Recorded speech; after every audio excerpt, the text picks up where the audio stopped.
আজকে ভোর ভোর বের হয়ে পড়েছিলাম। ভোরের শীতল হাওয়া ছুঁয়ে গেছে চোখে মুখে। গ্রামের পথে হাঁটতে হাঁটতে হঠাৎ দেখি এক বয়স্ক চাচা মাথায় তালের ঝুড়ি নিয়ে বাজারের দিকে হাঁটছেন। এই দৃশ্যটা যেন আমাকে একদম ছোটবেলায় ফিরিয়ে নিয়ে গেল।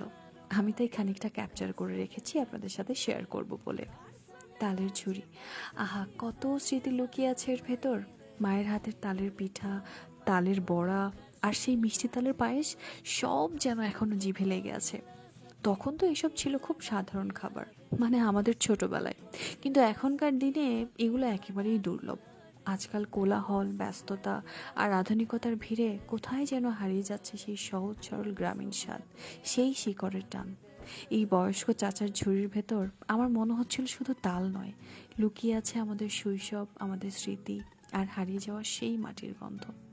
যাই হোক, আজকে কিন্তু হ্যালো সুন্দরীতে ধামাকা থাকছে, মিস না করতে চাইলে সাথেই